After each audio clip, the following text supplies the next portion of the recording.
But do you think the Tour de France ended right now on the Col du Tourmalet? It does not. There are 3 more days to come. Tomorrow we might be talking about people like Mark Cavendish winning again down into Bordeaux. And then there's a time trial to come and the final day to Paris, which will be more or less a ceremony and a respectful salute to whoever does win this race. But these 2 boys have been the very, very best. And Schleck, what a competitor. Well, just telling you now, a computer's just coming through and letting me know where Nicholas Roach is. He's actually currently riding in 11th place on the road, so he wasn't too far off making the junction with that group in front of him. That's a phenomenal ride by him. He'll be climbing up as well at the end of the day, maybe also up into a top 15 place. 2 kilometres to the summit of the Col du Tourmalet now. It doesn't get any easier, believe me. It gets a bit more twistier. And Schleck has made no effort to try another attack. Well, you know, all he can do now, Phil, is to stamp out this very vicious tempo that he's dictated since around about the moment they left the city of the town of Barège. Out of the saddle, Contador comes up alongside him just to show him that he's still there and he's not going anywhere. There has to be one more attack from Andy Schleck. He has to try and get 8 seconds. He's lifted the tempo again, but he's going to have to go with a big sprint and a big surge because Contador, he's not even ruffled here. No, not at all. He's just sitting there allowing the Luxembourger to do the pacemaking. I don't think Andy Schleck's got one more acceleration left in those legs of his, but he's still dreaming. He's still dreaming about one thing, Phil. If he can't get rid of Alberto Contador, he wants to try and get him the stage victory. It looks like they're bringing the cloud with them here, but the finish is still okay as Schleck continues to climb. Clear road ahead now. Contador has the best position just to follow Schleck. This is all he ever had to do. He knew it, but he did try to drop him and he failed. Well, I hope these spectators don't get too close because I don't want to see an accident to either of these 2 riders at the front end of the main field.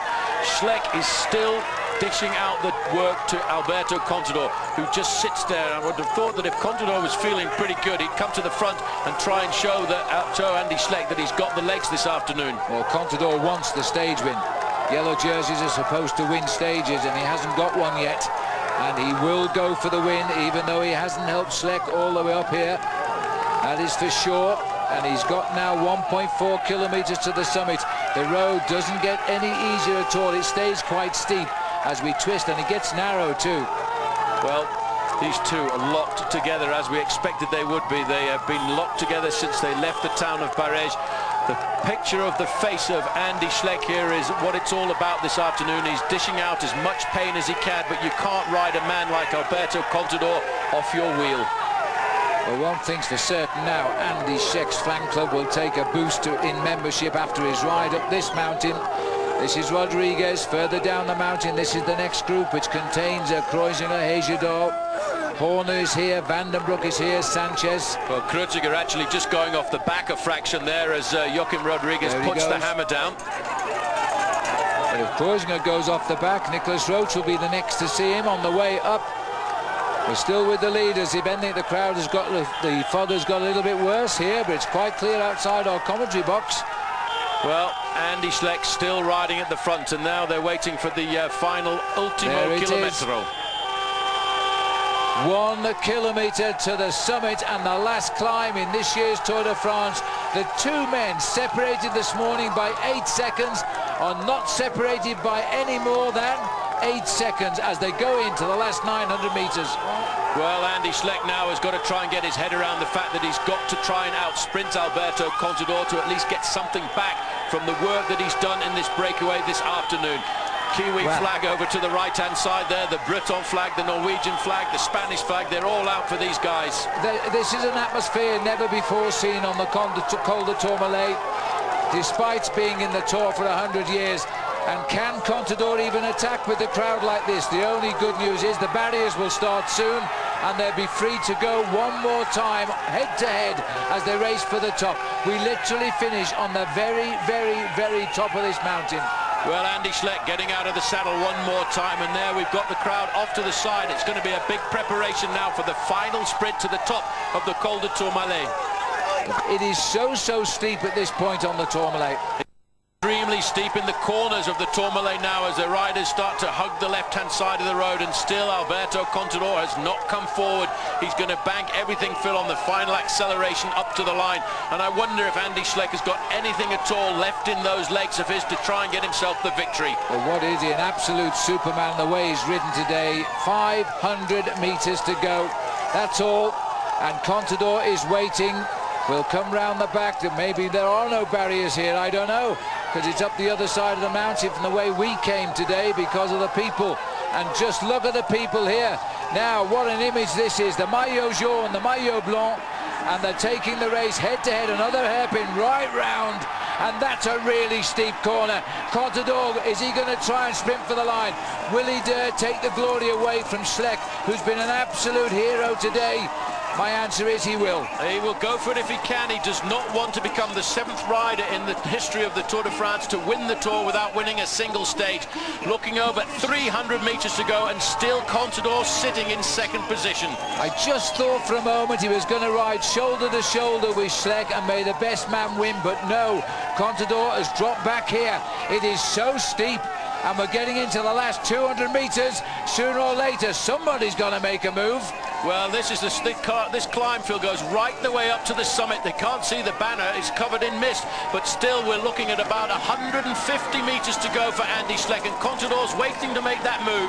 It's got to come now. Of course, we're on the other side of the mountain and we are literally in the sun, but they're going to finish this race in the fog at the top. They look at the finishing line, they can reach out and touch it. It's Schleck on the right, in case you can't see. Contador, they start the sprint side by side, and this is a huge effort. Alberto Contador, though, wants a stage win, and they're going to cross, and he's let Schleck take it, and so he should. That was incredible. Schleck wins, Contador takes 2nd. Who will get 3rd? Well, it's a big battle for 3rd now, but look at the average speed, Phil. 34 kilometres an hour has been the average speed of the day. That's 19 miles an hour. Robert Gessing is doing the pacemaking here behind, and he's got in his slipstream his own teammate Denny Menchov. The last time check I got was these guys were around about 1 minute and 40 seconds behind, and in the mist I can't actually tell you who's left in this group, but I think I can just see the shape of Sammy Sanchez there in 3rd. He's done a great performance for a man who was thrown to the ground in the early part of this stage. Guessing. The Russian rider goes through in 2nd place. 2nd there, 3rd there is the great ride of Horner. This is Jürgen van den Broek. I haven't seen it yet, rider Hagedal go through, but he must be just here. Well, I think Hagedal may well have been tailed off just a fraction, as is Jürgen van den Broek about to get tailed off as well here. And Joaquim Rodriguez is gone. We'd forgotten about him. He could well be holding on for 3rd place. Well, he's the rider who won in Monde. He's not too far behind overall, but he's not in the chance of doing it. He's lying in 8th place. He might move up a little bit closer tonight, gaining a bit of time. Huge effort by Joaquim Rodriguez to take the 3rd place finish. Well, that was a great performance by him. In fact, Hagedal is in 4th, Phil, coming up to the finish line. He's going to be in 8th tonight in the Tour de France at least. Well done, rider Hagedal. He's confirmed himself as a top rider in this year's Tour de France. Well, Sanchez, I don't know where Menchov was. In fact, they tailed off Menchov at the top.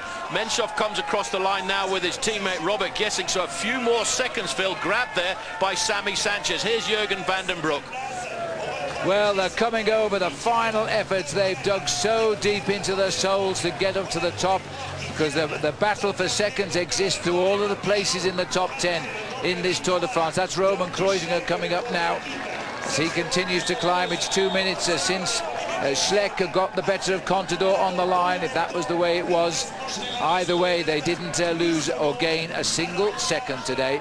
Well, dramatic images as Kreuziger crosses the line. I'm not quite sure which is the finish line there, Phil, the first one or the second one, because it's a diagonal line across the road. But one was the other way when we came over yesterday or 2 days ago. Now this is the finish one right there. Well, Andy Schleck there, I think he deserved that victory. He did all of the tempo pacemaking up to the summit of this climb. I don't think Alberto Contador dared to take the victory away from him. Well, he punches the air there. He's quite clearly pleased with the victory, and so he should be, but he was unable to take a single second. That's the picture we want to see. Two great bike riders fighting it out to the last inch of the mountain. What a battle that was. Well, I think that says it all there, Phil. There's Damiano Cunego, great ride by him. We have seen a big turnaround in the books. I'm not exactly sure if Nicholas Roach came in at all, but he was actually indicated as being just off the back of the Sanchez-Menchov group. So in the confusion there, Nicholas Roach may just have survived, and that will move him well up in the overall standings today. But look at the clock, 3 minutes and 20 seconds already have gone past. Here's Nicholas Roach. Nicholas Roach now, and look at that face. As Nicholas Roach confirms himself there as a man who is making terrific progress. He's only a young rider in the Tour de France. He's right up there today. Looks like John Gadray just coming over the line there. Well, Nicholas Roach proving who is the leader of that team anyway. Next man to come in, well, I'm not quite sure who that is. It's a rider from HTC. It could be Siftsov because he was in the group for a lot longer than Mickey Rogers was. Can't see anybody else it could be. And Carlos Peredo. What a great ride by him. And this is Lance Armstrong coming up now, ahead of Levi Leipheimer as far as we know. 4 minutes 5 seconds behind. He tops his final mountain in any Tour de France. Armstrong is home. Well, that's a pretty impressive performance there. Just looking to see there is Peredo coming in as well. Time ticking by here this afternoon. There's no doubt that Armstrong would have been again very close to the podium in Paris, but for all of his crashes and bad luck in the opening days of this Tour. Kirienka, Luis Leon Sanchez coming in. Well, they've lost a little bit of ground in the team race. We're looking for the third counter for Radio Shack, but with Horner being right up in that move, he's given them a good overall advantage, I think, in the team.